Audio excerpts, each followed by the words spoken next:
आप भी अपने घर में ये पता लगा सकते हैं कि आपके घर में मेली क्रिया है या कच्चे कलवे किए गए हैं या फिर तांत्रिक क्रिया, नॉर्मल सी तांत्रिक क्रिया है।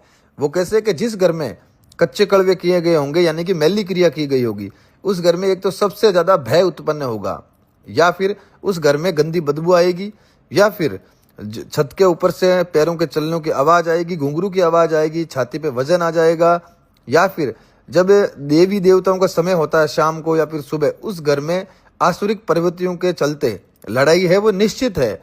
उस घर में झगड़ा होगा, कार्य में है वो एकदम से लॉस हो जाएगा। आप 100% काम कर रहे हो लेकिन रिजल्ट आपको -10% मिलेगा, यानी कि आपको घर से भी लगाना पड़ता है। या फिर उस घर में जो युवा हैं यानी कि जो कमाने वाले व्यक्ति हैं, एक तो उनकी कमाई छिन जाएगी, दूसरी बात उनके स्वास्थ्य पे इतना गहरा असर पड़ेगा कि वो बीमार हो जाएंगे, और कई बार तो वो बिस्तर में भी लेट जाते हैं, और उनको जो शरीर है वो अंदर ही अंदर है वो सिकुड़ता जाता है, या फिर आपको भयंकर बीमारी लग जाएगी।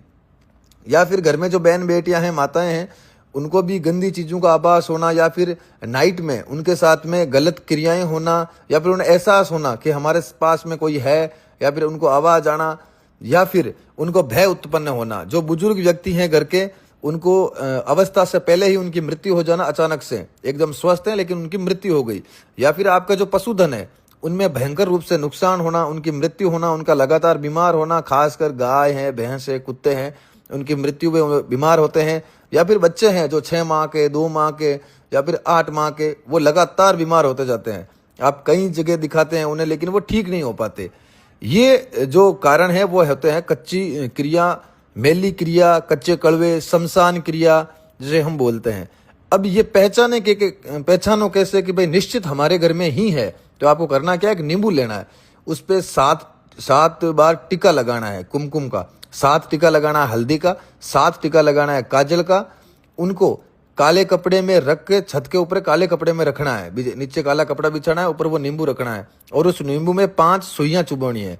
यदि 2 दिन के अंतराल में वो नींबू है वो सिकुड़ गया, खराब हो गया, बदबू आने लग गई, कीड़े पड़ गए, या फिर वो अपनी जगह पे नहीं है, इसका मतलब आपके घर में निश्चित रूप से वो मेली क्रिया का प्रयोग किया गया है। यदि आपको पता चलता है कि मेली क्रिया का प्रयोग किया गया है तो शनिवार या रविवार को आपको आश्रम आना है। आश्रम निःशुल्क रूप से है, यहाँ पर किसी भी प्रकार का कोई भी शुल्क नहीं लिया जाता। यदि आपको आश्रम के नाम पे कोई भी शुल्क मांगे, पेमेंट मांगे, तो आप भुगतान ना करें, क्योंकि आश्रम पे किसी भी प्रकार का शुल्क नहीं लिया जाता। यदि आपसे फिर भी कोई ऐसे पैसे मांगता है तो आप पुलिस प्रशासन में शिकायत जरूर करें।